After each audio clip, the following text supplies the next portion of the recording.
Welcome back to another episode of Limitless MD. I'm your host, Vikram Raya, and today I have Dr. Vanessa Peters. She's the founder of VMD Investing. She is a busy, full-time, guys, full-time, I said it, doctor. There's no side hustles here. She's actually practicing in San Diego. She is also the chief medical officer for the group of 12 locations, 80 plus providers. She has an amazing son. She has a full family, and she's running a real estate company, raising capital for interesting and cash flowing properties all over the country. Some in commercial apartments, but otherwise short-term rentals. She's done mobile home parks. She's done funds. This lady has done it all, and I want to learn her secrets. So, Vanessa, welcome to the show. Thank you. So happy to be here, Vikram. What if you could reclaim hours of free time each week, create legacy building wealth, and devote more energy to your passion projects without giving up on your career as a life-saving MD? My name is Vikram Raya, functional cardiologist, high performance coach, and real estate expert. And I'm here to give you the tools, strategies, and solutions you need to transform your life so you can unlock your limitless potential and achieve greatness, all the while freeing up your precious time. Welcome to Limitless MD. Let's dive in. So, Vanessa, the question really is, I want to get right into it. A lot of people talk the big game. They say, yes, I'm a doctor, but I have these other ambitions or side projects I want to do. But I don't want to give up my family time. I don't want to give up, personal time. I also love medicine. I really genuinely love medicine. I don't want to give up that. So, Vikram, I know you say a lot of these doctors leave medicine, but I actually enjoy it. I want to stay here. What do you say to them saying that's the reason why they can't do something else outside of medicine?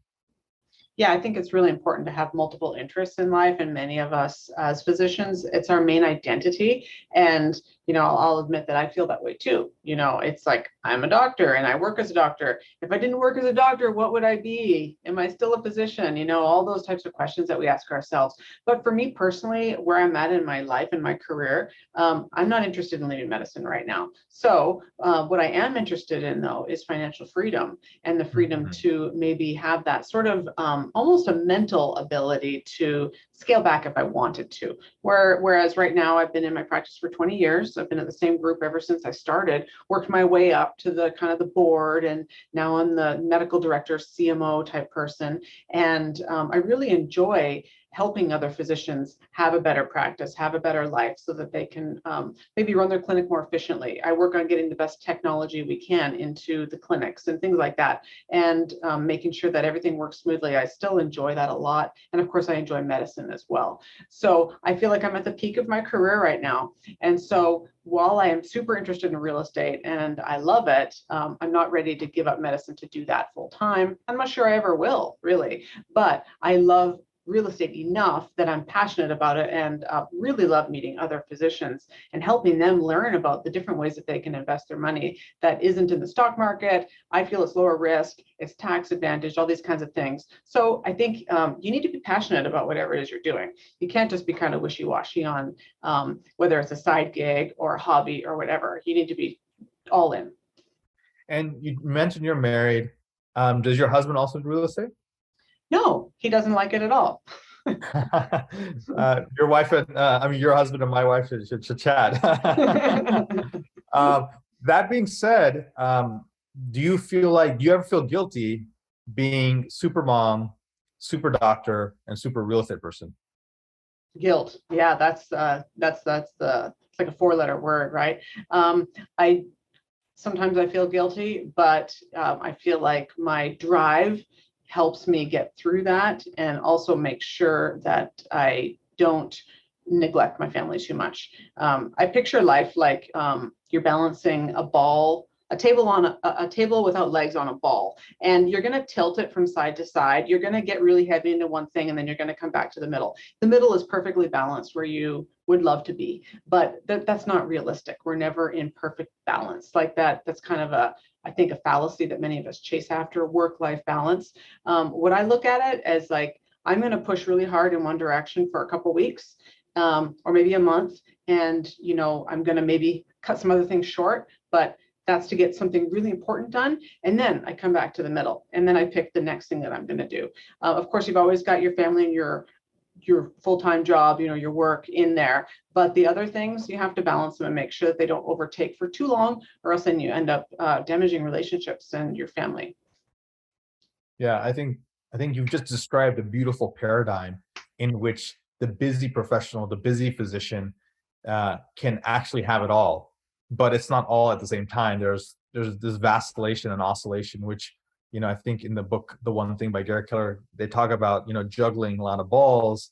Some are glass, you never drop those, like your family and your health, while others are rubber, where if you drop it, it bounces back. And then it's not balance, it's counterbalance. If you go one extreme, how do you balance it out and make sure you don't go out of balance for too long? And so I think that's a beautiful description you shared with us. So tell us about VMD investing, and then how do you manage the time for VMD investing with your busy practice? Right. So VMD Investing is a real estate company I've created, and it's to help busy professionals like physicians, but also other folks just have opportunities to invest in, passive real estate, typically a syndication and or a fund. And these, provide folks with great returns. I'm sort of a co-general partner on many opportunities. So I work with people who are doing it full time. I mean, I don't have time to be finding deals, taking down deals, doing the underwriting, and then operating them. I just don't. I'm in San Diego, first of all. We don't have any deals here. And that's how I found syndications, was because I was looking for something to invest in real estate and finally figured out the best way for me. And so I just partner with trusted operators, and I only work with a handful of people that I know and trust and invest with myself. So basically, I invest in almost every single deal. It's like a forced savings plan for me, because my goal is to hit a certain level of passive income. And so the more deals I do with investors, the more I'm saving and investing as well.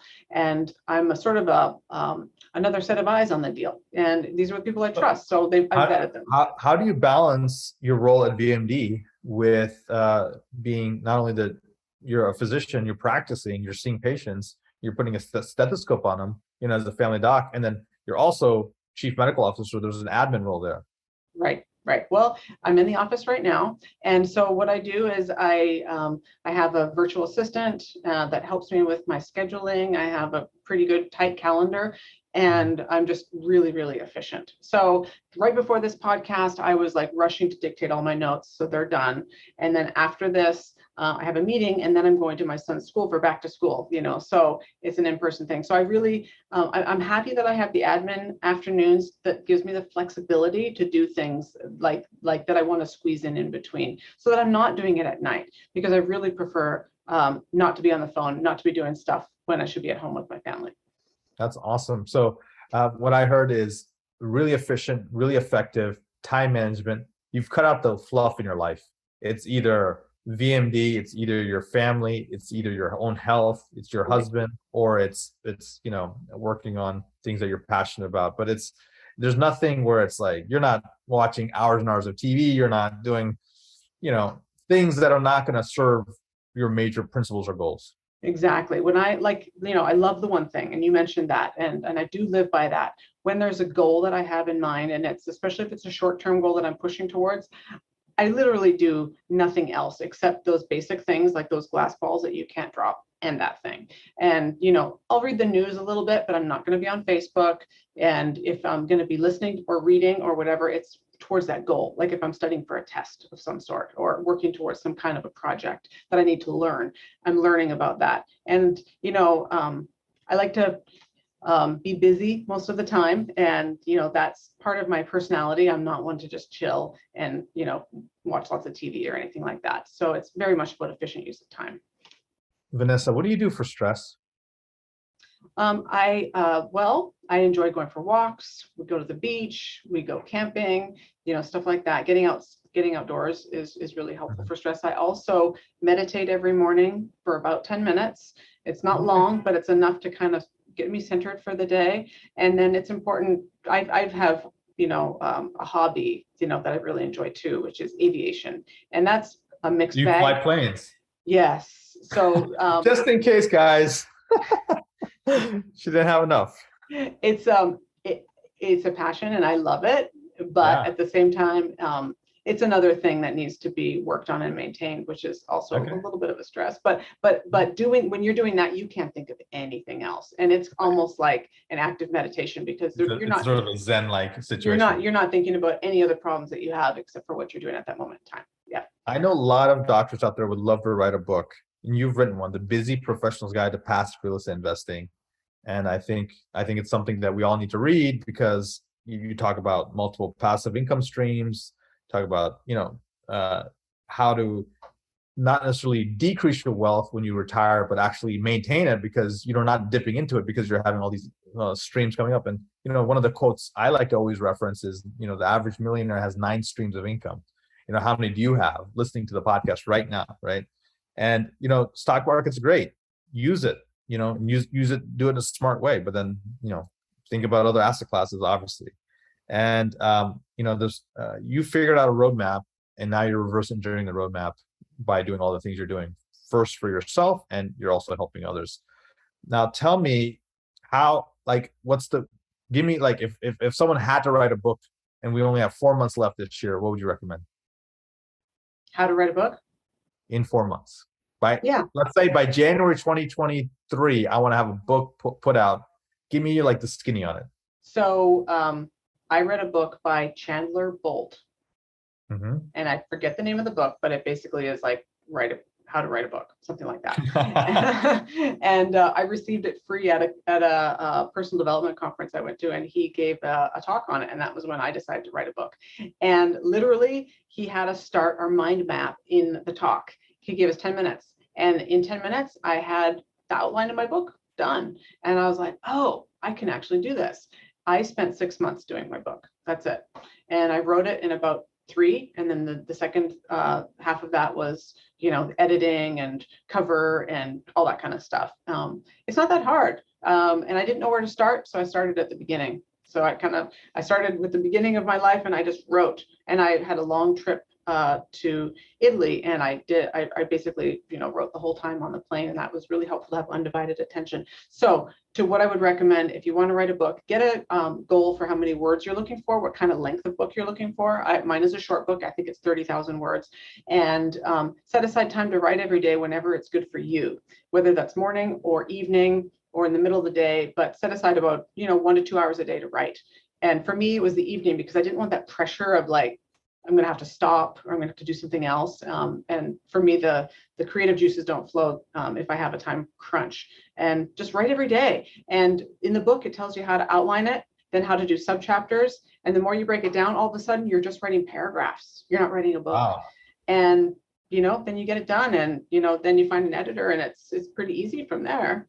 That's awesome. I love the consistency you're talking about. And you said a simple framework, get started, follow a established protocol, and then it's just schedule the time, right? What gets scheduled, what gets done. And you're a master of that because you get a lot done. So you're scheduling these things in, and you're boom, boom, boom, boom, boom. And then sometimes if there's some longer periods of time, such as a vacation, take advantage of it. Yep, exactly. That's awesome. Okay, great. So tell me, a lot of doctors here already invest in real estate and they do a lot of other things. Give me 2 to 3 strategies that are even higher level that, let's say I've already invested in 10 syndications. What's next? Yeah. Then what I learned as being part of a couple of investing groups or masterminds was beyond the syndications, which I was doing already. I had quite a bit in multifamily real estate. I learned, first of all, that there's different asset classes in real estate that I didn't know about. So it's a good idea to diversify as much as you can within real estate. I love real estate. It's my main thing. I think my portfolio is 65% real estate. I try to minimize the amount I have in the stock market. So I'm sort of like, I've got it in there and it's stuck in my 401k. I can't move it out. The only way I can reduce the percentage is to grow the pie. So I'm doing that. I think I'm done 9% in stocks. And then whole life insurance is what the rich people do. So buying Is that the infinite banking concept? Correct. Yeah. So Okay. buying a permanent life policy on yourself, your spouse, your kids, and you control the policy. You have to have it structured correctly where you can get the money out right away. You overfund the policy the first year by about double, and then you can leverage it. You can take that money out and put it back into investments right away, and then that money is still earning in the policy about 4 to 5% a year. So now you've got $1 which is making money in two places. And so that's something that I'm getting going, and I've got a couple policies I've been borrowing, and so that's working out well. Doing self-directed 401k, most people know about that, but if you don't know about that, definitely get yourself a self-directed 401k. I stopped contributing to my work 401k a couple of years ago, only do my self-directed plan, not an IRA, preferably a 401k. The IRA has some taxes called UBIT when you invest in leveraged investments. So another thing that I started last year was a defined benefit plan. So, which is like 401k on steroids. So I was able to, I could put up to almost 250K in a defined benefit plan in my husband's name this year, and that is a direct deduction. So basically, once you get investing, you're doing great. You've got these tax leveraged investments. Now you need to take it a step further and make sure that you're reducing your W-2 income even further with things like DB plans, 401ks. Guys, she just shared with you some of the most powerful wealth secrets of not the 5%, but the 1%. This is really amazing. Thank you for sharing this. This is awesome. So I want to just reiterate what you said. There's a concept called infinite banking. Look it up. It involves permanent life insurance plans that you overfund, and then you can borrow on that while it's still earning into, and it gives you the liberty to invest in things such as real estate. Number two is like a solo 401k versus a self-directed IRA. Is that right? And then number three is this defined benefit pension plan. And if I had to add one, sometimes things like donor advised funds, where it's a charitable strategy where you could also offset a lot of taxes, and you're able to donate to a charity of your belief. Charitable remainder trust, right? Yeah. So this is how the people who have tremendous amount of wealth, this is how they do it. And so why not you, and why not now, and why not get started? So how can they learn more about VMD investing, Vanessa? Yeah, my website is vmdinvesting.com, and there you can sign up for the Legacy Club, which is my group, my list. If you sign up for that, you'll get an introductory email, and then you'll be apprised of any deals that I send out. I don't send out too many emails, so usually just important ones like deals. And you can also email me at vanessa@vmdinvesting.com. Guys, all that will be in the show notes below. Give me 3 things for the busy professional to succeed in 2022. Like, give me your best advice for these doctors and other folks, entrepreneurs who they're hitting some resistance, there are some mindset, some strategy. So give me a little bit of mindset help for these busy people who are already successful, but how do they break through their plateaus? Well, if you haven't invested in real estate already, a syndication, for example, some people get caught up on finding the perfect deal before they invest. But I tell people that you're going to do lots of deals. So just, pick one and go with it if it feels right. But don't waffle too long, because the deals will disappear. Also, this is the last year of 100% bonus depreciation. So it's a good time to put your money into a multifamily deal to get that tax benefit, which may not be as great in the subsequent years.